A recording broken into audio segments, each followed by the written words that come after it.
Hi all! So today I'm going to be starting a new little segment I'm going to be doing once a month. This is going to be a series of anime A to Z top 5 lists. What I mean by that is that every month I'm going to put out another top 5 or in one or two cases like this one, top 10 list, and every topic will progress us one letter farther down the alphabet. I thought it would be a fun thing to do and maybe also an incentive for me to get my stuff together and actually get out a video at least every other week. It's also going to make me get pretty creative with my adjectives since it's going to result in me needing to come up with list titles for things like Q, V, and W. Thankfully, those last two are a few years down the line. That's going to be interesting, but in the meantime, let's get started with today. Today is the letter A, Antagonists. Specifically, my top 10 most well-written antagonists of anime. So before we press on, I want to take a second and discuss what an antagonist even is. Because there's a difference between an antagonist and a villain, and I want to make that clear going in. An antagonist is someone who opposes the protagonist, whereas a villain is someone who's evil. The big difference being that while the villain can be the protagonist cannot be the antagonist. That's just not how this works. Which means that characters like Kira and Tanya will not be on this list. Also, quick spoiler warning for the plot twist antagonists in Higurashi, Kingdom, and Madoka Magica. Keep an eye on the time codes. If you don't want to get spoiled, you have been warned. Runner-up. I'm afraid that I will have to cut our visit short. I will have your power. Naraku from Inuyasha. The thing is that most long-running shonen have many villains, not one. And that's why Naraku had to be stronger than most.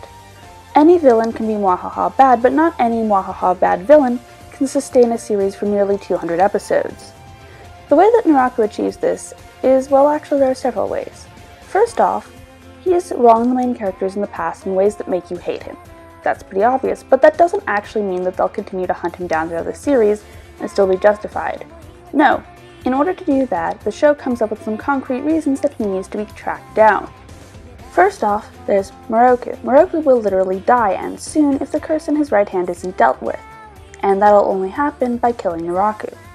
Secondly, of course, there is Kohaku, Sango's little brother, who has essentially been brainwashed by Naraku into doing his bidding.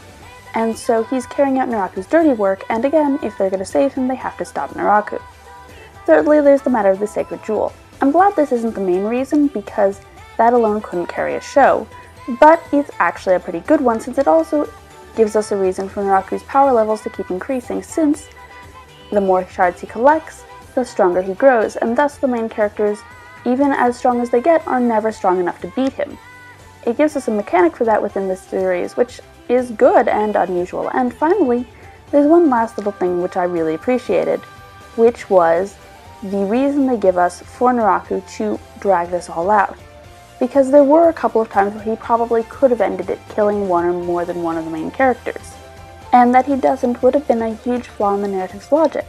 But the reason it isn't is explained at the end, which is, in the final act, we learn that Naraku was intentionally drawing the fight out so that he could increase the corruption of the jewel.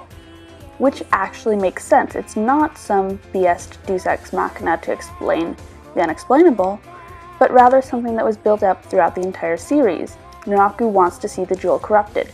Naraku knows that pain and suffering, betrayal and heartache do that far better than his wahaha evil ever could. And so in order to induce those emotions in the people carrying the jewel, he lets this play out. And it actually provides a very satisfying explanation. It's an explanation built to match the narrative structure of the series, that is its length, but it does so from within the world rather than just relying on because the writers wanted a long-running series. And that's what I really like about Naraku's character. All of his explanations fit within the series rather than going outside of it to the writing team. Well, that, and he also legitimately kills characters off, which is more than you can say for the majority of shonen antagonists. Number 10. Mio Takano from Higurashi. It's spoilers time, people! Takano is the plot twist antagonist of Higurashi, and there were two things that I really liked about her writing. The first was the amount of time she had to keep up her disguise and the way in which it still held. That is to say, that since Higurashi was told over and over again in a time loop, we really got to minutely examine the same set of characters, which is why it was so crucial that she continue playing her role. and her role is well written enough that now going back and rewatching it knowing that she's the villain, I don't feel like I'm looking at two different characters. She was in character and in character, if you see what I mean. And the other thing I like is the fact that despite how many times we see her do horrible, terrible, ruthless things to the children protagonists, we still get to like her in the end. After we finally find out who the antagonist is and we finally get her backstory arc, we still feel sympathy and sorry for her no matter what she's done to our favorite characters until now. And that's just a mark of really strong writing.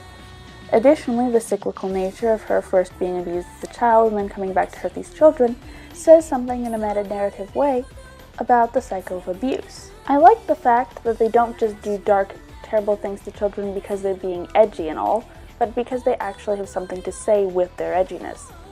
And I like Mio Takano. Number 9. そこにいるのは誰だ?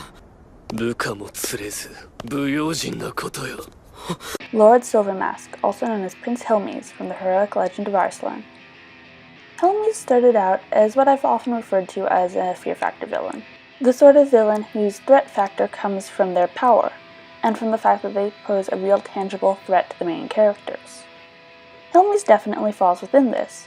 In his first encounters with Daryun and Narcissus, he's shown to be on equal footing with both of them, and considering how the show even makes self-referential jokes about how incredibly overpowered Daryun is, and how it sets Narcissus up as the ultimate strategic mastermind, there is no way that this cannot be taken as seriously threatening to find one character who embodies both traits and who can match them each on equal footing. But simply being an overpowered threat isn't enough to put him on this list. No, what does that is his development in Arslan's second season, Dust Storm Dance. That is, his development into a three-dimensional, fleshed-out character who falls into the more, three-dimensional, fleshed-out category of villainy and antagonist role. Because Hilmes has a reason for what he's doing. He has a good, valid, understandable, relatable reason to hate Arslan. During the second season, we get to see things more and more from his perspective, and we get enough of his backstory to see that were we introduced to him as our protagonist, we would root for him now and want Arslan destroyed and want to see him victorious just as much as we want Arslan victorious. We really could have seen the show from his perspective, and after going through that and seeing things through his eyes, there's no going back. During his victory at the end of Season 2, when he took down the High Priest Bodin and took back that sword, I was cheering for him. Despite the fact that him doing that was going to screw over Arslan and the main characters and make their lives much more difficult, I didn't care because in that moment, I was totally rooting for him. And that's the thing. On one hand, Hilmes is unremittingly evil, and he really wants to destroy a protagonist who we have every reason to root for. But on the other, he's also a well-rounded, well-written enough character that we are able to root for him as well. And the disparity and the fact that this isn't a contradiction is precisely what makes him, well-written. Number 8. 世の持つホロプシコンの力を教えて差し上げよう。その身に刻んでいただければ公人だ。 Altair from Recreators. After tying for Tanya as top villain of 2017, her presence on this list should surprise absolutely no one. Altair is a fabulous antagonist, but what I didn't really talk about then is what makes her such. Altair starts out as what I was talking about earlier with Hilmes, fear factor villain. She is incredibly threatening by her presence because of her power, but what's really captivating about her is her mystique.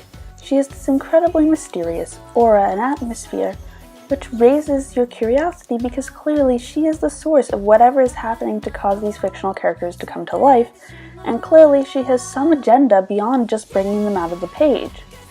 And when you learn about her agenda, it's really heartbreaking. That is, when you learn why. She is herself a creation whose writer committed suicide, making Altair the embodiment of the last bits of anger and resentment that creator Setsuna felt before taking her own life. This is what drove Setsuna to kill herself, and this negativity, not all of Setsuna, but just this negativity, is stored within Altair, making her symbolic of what is left behind after suicide, the sort of negativity that continues to affect all the people who are connected to the person who is now dead. But it's not only Altair's presence and gimmick that make her a good antagonist. No, what does that is the meta-narrative that the writers use to exploit her coolness factor. Introduced as a mysterious, badass character with motivations and powers that shape the entire story and around whom the entire story revolves, earned her an easy fan following. And that was exactly what the writers are banking on, because within the world of the story, she also earns a fan following, and that is the source of her power. Altair's power comes from all the fan creations and fan fictions that other story creators, other fans, have woven around her. And it is ultimately this in-universe use of meta-narrative that leads to her power being too great for the main characters to counter, and her strength being enough to take on and take down the entire main cast during the final battle. The story says something about how much we love villains and cool characters, and how we care less about the morally right and more about the fascinating and intricate. But beyond that, it does some truly interesting stuff with its narrative meta-narrative structure. All of Free Creators is about this meta-narrative story about stories, and nowhere is it captured more than in Altair, or the fact that the very approval levels we give her in real life relate back to what's happening in the show, which relate back to her victory. All of the meta twists are enough to give someone a headache, but considering that she doesn't like humanity much, you'd probably see that as a bonus. Number 7. 君も僕のことを恨んでいるのかな? Kyubey from Puella Magi Madoka Magica. Kyubey is not a villain, but he is an antagonist, and it is that differentiation that actually is what makes him so interesting. He is very much the problem that our main characters have to combat, but the reason he isn't a villain isn't because he doesn't do things that would be considered evil, but rather that he does not see them as evil. He does not understand emotion, but rather logical calculation, and by logical calculation, sacrificing the few to save the many is a logical calculation. But again, it's more than just this basic setup that makes him interesting. What makes Kyubey such an interesting, well-written creation is the way he reacts when confronted by this. He continues to hold himself with poise and logic. It would have been so easy for the writers to make him respond to the character's accusations of evil with some sort of smugness or cruelty, some little haha I tricked you, I got you. But he doesn't. He continues to stay just as blank and neutral as always, and that's what makes him so terrifying. That he can do all this without any sense of what he's doing being wrong. When confronted, rather than getting smug, Kyubey simply explains the facts of the food chain, pointing out that that's exactly how society works already, especially considering that he's not even human. The equivocation he draws between humans and cattle makes sense. And it does so in a way that isn't maniacal or hysterical, but rather is calm, cool, collected, and logical. And that very calmness, that very unarguability, that very fact that it makes sense, is what makes him so threatening and so terrifying. Number 6. 手に入れた私はセリフを手に入れた Formerly one of Leon's goons, formerly a member of Fiore's Magic Council, formerly one of the 7 kin of Purgatory of the Dark Guild Grimmer Heart, and semi-current member of the Independent Guild Crime Sorcière, Altair. My, that's a lot of titles, and that's kind of the point. But surprisingly, when he's not shooting himself in the foot, Hiro Mashima can actually write a good character. I know, shocking, isn't it? Say whatever you want about the other fairy tale villains, and believe me, I've said plenty. But Altair is actually a really, really well-written character. She's far stronger than most long-running shonen antagonists, which is ironic considering she's the sort of antagonist who can only be found in a long-running shonen. The reason is that what makes her character so good is the amount of setup. She is a character who is set up throughout almost the entirety of Fairy Tail. The arc that revealed her to be a central villain didn't kick her off until well over the 100 episode mark, but she's been in the show practically from the beginning. The first big arc, the Galuna Island arc, is also where she makes her debut. In it, she's not a main villain or anything, she's just one of Leon's minions. But you learn at the end of the arc that she was actually working for Jalal the whole time. In fact, she was just using Leon in order to try to resurrect Zareth. From the end of that arc on, she had been introduced as a schemer, but she didn't come across like that because we all knew that she was doing that just because she was doing it for Jalal. She was in the background of the next arc as a member of the Magic Council, and we got just enough time with her in that role to get comfortable with her there before the Tower of Heaven arc. In it, Jalal got his screen time, and then it turned out after it was over that actually she'd been using Jalal all along as well. She was trying to use him to resurrect Zareth, this time for the Dark Guild Grimmerheart. Are you starting to see a pattern here? Then a couple of more arcs go by and she sort of appears on the sidelines working for Grimmerheart, so again it gets instilled in us that she's working for Grimmerheart. And then finally we get the Grimmerheart arc, and when you look at that, she was using them too. What a shock, but it actually is, that's the thing. She's so well written because you don't see her as the main antagonist for so long. For over 100 episodes, she's just that side villain. But it turns out that she was pulling the strings behind almost every bad thing that happens throughout the first, 100 episodes or so, which is pretty damn cool. Especially since when you finally get the big reveal, it's not like, oh, she's wahaha evil and that's why she's doing it. She actually has an interesting story apart from all of the setup and build-up, which I enjoyed. The thing is, she's not really a bad person. She's done horrible things, but she's not necessarily a bad person because she's convinced herself that as soon as she finds Zareth, she can use his power to go back in time, and when she does that, none of the things that have happened that she's done will have happened, and so therefore it doesn't matter what she does now or who she hurts now because those people won't be hurt when she goes back and corrects the timeline.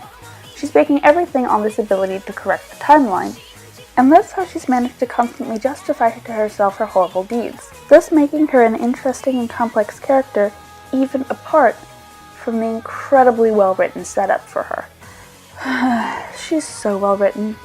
Too bad the protagonists weren't that good. Number 5. We have come to escort you, General Li Mu. A general? Thank you, Wei Jia. I appreciate it. The leader of Zhao's new 3 great heavens, Li Mu, from Kingdom. Most of the antagonists who make this list make it because they've twisted the formula in some way. They're a new take or a new look or a cool new way of thinking about things. Li Mu plays his character straight, but it's that straight character that takes so much intelligence because Li Mu is a strategist. That's it. That's his threat. He has to be incredibly smartly written because not only does he have to come off as so smartly written he's threatening, but he has to do it without doing it in a way that makes the authors have to dumb down the protagonists in order for his strategies to work. And boy do they do a good job because he's both absolutely terrifying and one of my favorite characters in the series. Li Mu is also a plot twist antagonist, and the way in which he's introduced has got to be one of the most brilliant pieces of writing I've seen for a while. The scene starts out with him stumbling up a hill. At once he gets told off for stumbling and for taking this rough road by his bodyguard Kaina. From her military bearing and the fact that she isn't following and that she's impatient with him, we get the idea that he is a bit of a klutz, a bit of a lightweight, especially considering he's clearly a noble, and she seems to be the common sense of the outfit. This is only enforced by the fact that he comes to the top and goes, "Li Mu has arrived!" like he's some big deal. At this point he's shown up at the tower where Diao and the other tactical students are watching the ongoing battle, from far enough away that they can see what's going on without actually being involved. So clearly he's not a player in this battle, or he'd be down there in the battlefield. But he's some rich noble who's come up to spectate. I was guessing he might be a merchant or something, and he was going to be a character, at least I assumed, who would be one of the people sort of explaining the battle or having a conversation about it with Diao, allowing for some natural feeling exposition or something. What does it really is that first moment, that moment when you first get introduced to him when he trips. It's such a ridiculous way to get introduced to someone who's clearly a noble that you're not going to take them seriously after that, which is why it's a total shock when you find out that he is in fact the Zhao commander who's behind everything that's going on right now, and when he puts his incredibly brilliant plan into work bringing down the great general Wang Yi, who has been hyped up as the last of Qin's 6 great generals, and as the most powerful general currently in Qin and possibly in all of the Middle Kingdom.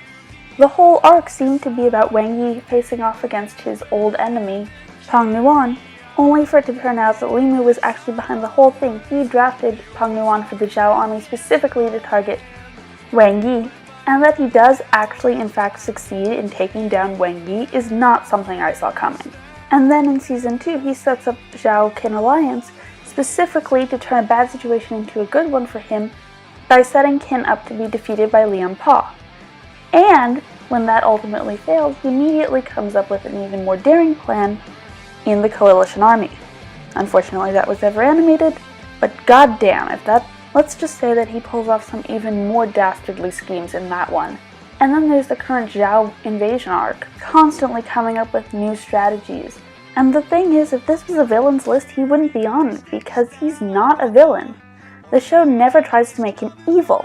He's just a guy who's trying to defend his country from the invading Qin army. If anything, Qin's the evil guys, since they're the ones who invade half the time.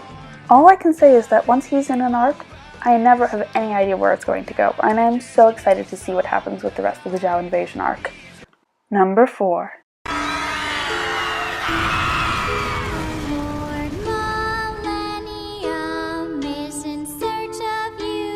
The Clan of Noah, D.Gray-Man. Rather than trying to pick any individual Noah, I decided to just give them all the award because, let's face it, they all deserve it. The Noah are a set of smartly written and terrifying antagonists who also happen to be really likable characters. They're terrifying because they each get a chance to torture or kill a protagonist, if not more than one. Some of the best scenes with them include Road psychologically breaking General Jaeger, an exorcist hyped up to be one of the most powerful, only to be taken down so easily by Road. Or there was the time with Tiki and Daisha, when Daisha got his introduction episode, and got just backstory enough to get invested in him, only for Tiki to come up and totally decimate him. Or there was the time that Tiki took out Alan, yeah, the protagonist, totally unsafe, because Tiki could just take him out. Or there was Lulubelle and her invasion of the Black Order. When it comes to making a character feel incredibly powerful and terrifying based on watching them defeat characters who you believe to be strong, D.Gray-Man has it nailed down. And honestly, the Noah make it look pretty damn easy to take out the main cast, including, again, our protagonist, who is no match for Tiki. But these aren't just Fear Factor villains. Oh no, what I love about the Noah is that despite all the horrific things they've done to the main cast, they're still likable, fleshed out characters of their own right. And ultimately, when the Black Order turns out to be evil, we get to see the main characters teaming up with the Noah. Sure, they hate it, but the fact that they can do so many horrible things to the main cast, and this team up can still be even possible, is a testament to how well written they are. And then of course there's Naya, who is my favorite D.Gray-Man character, and he's just a whole nother level of interesting antagonist, since he's an antagonist to both the Noah and the main cast. And yeah, it makes a lot of sense that the Noah don't like him very much, considering he murdered all of their last incarnations. And I haven't even mentioned the Earl yet, who is the leader of the Noah and the most complicated member among them. They're just really good, complicated characters, and I probably should have been more decisive and pick one like Wisely or Tiki or Naya, but they're a family. They really do feel like a family. And they share in the slaughter, so I figured they could share this award too. Number 3. This is not a tragedy. This was not an accident. Cinder Fall from Ruby. Time for some more spoilers, so skip ahead if you don't want them. The single most obvious reason for her to be on this list, of course, is that she killed Pyrrha. And it is, of course, quite rare to see an antagonist kill one of the main characters, especially this early in the series. While that might have been enough to get her onto the list, it certainly wouldn't have gotten her this far up. No, that's her other actions. To start with, there was the fall of Beacon. It was Cinder who engineered the fall of Beacon. She manipulated the Vital Festival specifically to bring it about. She used her intellect and her hacking abilities to manipulate the situation until the characters were actually feeding into the fall themselves. And then she used all of what she'd done to trigger a Grim attack by getting people so worked up that their emotions would call the Grim, manipulating this world's natural disaster against it. It was actually really clever. And the intelligence that went into that strategy is part of what makes her so well written. Then of course there was Pyrrha's death itself. And in that, what was so well written was not that she killed Pyrrha, because killing Pyrrha wouldn't have meant anything if she'd killed her the way she killed Vernal. No, it was that Pyrrha really had every opportunity to beat her and couldn't. There was no Cinder having the upper hand from the beginning. Oh no, if anything Pyrrha did. It was just that she legitimately could never have won that fight. And since Pyrrha was hyped up as, at the very least, strongest out of the main 8, and probably the strongest student at any of the Huntress academies, the fact alone makes her incredibly threatening, and that at times her intelligence and the intellect that went into the fall of Beacon, doubly so. Again, there's more to her character than that. My favorite scene with her actually comes at the end of the most recent volume, Volume 5. The moment I'm talking about is the moment in which she attacks Weiss, but that's not actually what I liked about it, but rather the psychology behind her actions. You see, ever since the fall of Beacon, Cinder's been dealing with her own mental demons. The protagonists weren't the only ones who came away from the fall of Beacon with PTSD, and I really enjoyed that.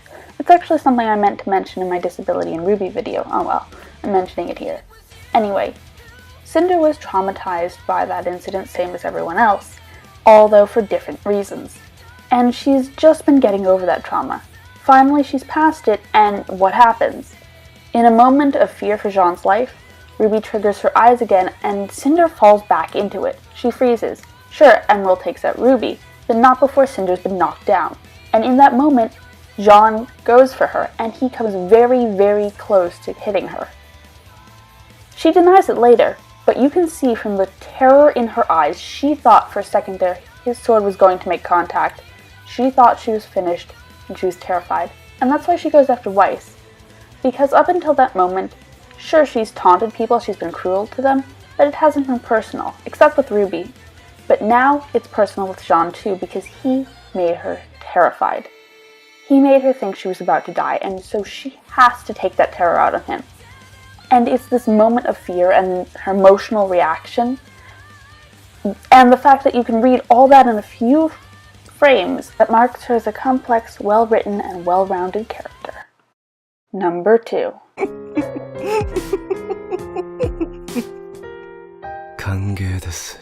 Green King Nagare Hisui from K Return of Kings. There are a tolerable number of anime out there that ask what if? What if the protagonist was also the villain? Or at least not particularly good. Shows like Code Geass, Death Note, and Tanya. But there are very few out there that ask what if? What if the antagonist was also good? That doesn't make the protagonist evil. And that's what K Return of Kings does, and that's what Nagare is. The show shows you enough of him and his clan Jungle so that you know they are not evil. He's introduced at first as this mastermind at the end of the movie who mastermind all of the bad things that happen during the movie. And then, starting off from the beginning of Season 2, Return of Kings, we learn that he's also been behind basically everything bad that happened during K Season 1 as well. But the farther we get into the season, the farther we get into his life, and the farther we get into his family. The family that is his clan of Jungle. And the more we learn that he is not a bad person. None of them are. In fact, it's the great scenario where the antagonists have more faith in humanity than the protagonists. Nagare nearly died. In fact, he basically did die during the Kagutsu crater incident. And his life was saved only by the power of the Dresden Slate. But the power of the Slate is held in trust. It is a power closely and jealously guarded by the other kings, kept away from the majority of humanity. And Nagare doesn't want that. He thinks everyone should have it. He thinks it's only fair. He thinks it's completely unfair, and he wants to give the entire world supernatural powers, unleashing the Slate and giving everyone that gift. That's it. That's his master plan. He doesn't want to use it to destroy the world. He doesn't want to destroy the power. He doesn't want all the power for himself. He just wants everyone to have supernatural powers. What's so evil about that? It isn't. That's the thing. And yet the protagonists, you can see where they're coming from too. They're both incredibly understandable viewpoints. And the tragedy is that he never stood a chance. The tragedy is that their viewpoints are fundamentally opposed. And so one of them must win and one must lose. And Nagare, antagonist that he is ultimately the loser. And it's incredibly tragic because you care about him and his clanmates, who are truly a family. And you don't want them to go through what happens at the end of Return of Kings. Oh, or at least, I sure as hell didn't. Still, the fact that he's up against a character, the protagonist, who you've already had a chance to grow to love over the course of an entire season, and you still get this invested in him, shows exactly how well written he is. Number 1. Regret helplessness, Akane, and feel true despair. Crime coefficient 0. Shogo Makishima, Psychopaths. I've talked a lot about antagonists who are redeemable, or who aren't as bad as they seem, or who aren't villains. But Makishima, he's a villain, and he is evil, and it's wonderful. He's incredibly fun to watch, and the thing is, that would almost have been easier to write a more relatable, more likable antagonist for Psychopaths. Considering the Sybil system and the messed up reasoning behind it, most people seeing this show are going to want Sybil destroyed. And so an antagonist espousing free will and wanting Sybil destroyed is going to pick up a fan following. It would have been very easy to make him likable and make him someone who the audience could get behind and root for, but that would have undermined the likability and rootability of the main cast, whose main obsession is tracking him down and killing him. At the same time, it would also have been pretty easy to make a villain who everyone just hated, by making him an amoral scuzzbucket who attacked people and murdered people and did it all just 'cause. But that wouldn't have been fun either, because that wouldn't have been intelligent. No, the beauty of Makishima is he's right, and I agree with him, and I still think he's evil. That's the beauty of his writing. His evil isn't expressed in big over-the-top fight scenes so much as it is in psychological debates with the main characters. His debates of morals and the way he gets into their heads is incredibly interesting to watch. And the thing is that he doesn't see himself as some sort of big bad or big good either. He sees himself as an essentially normal person with normal interests, like reading books. He's got interests outside of being the main villain. He's into literature and philosophy, and will have dorky conversations about why it's better to handle a book than it is to read from a screen reader or something like that. But at the same time, he's still incredibly hateable, and that attitude of the audience hating him was set in stone from the very instant he first meets Akane on. The moment in which he first encounters Akane technically wasn't his introduction, since we'd met him several times already, but it was his official introduction, and it was probably the most brilliant and defining character introduction I've seen in any anime ever. It said so much about him as a character, and was absolutely terrifying. He broke the world simply by being on screen, and that's his entire purpose in the series, so it summed him up so very, very well. He is everything I could ever want from a wahaha evil villain. He's deliciously evil in that way. But he's also everything I want from a complicated, well-written, well-rounded antagonist. And that is why he's number 1 on this list. Now then, this video has already gotten to be much longer than it intended, so I should probably get this wrapped up. I'm hoping to have another fun premiere review coming out in the next week or so as long as I get to see that when I think I will, that should be something to look forward to coming up. In the meantime, if you're looking for another very long video of mine where I also talk about recreators and Ruby, then I would suggest going to check out my top anime and awards of 2017 video. If you're interested in more of my thoughts on Nagare and K as a whole, go check out, I believe, 4 videos on that series. And I've also done reviews of Kingdom, Recreators, Inuyasha, and D.Gray-Man if you're interested in any of those. Hopefully that can keep you busy for a while. So until next time, this is Coriander Stone, and I thank you for watching.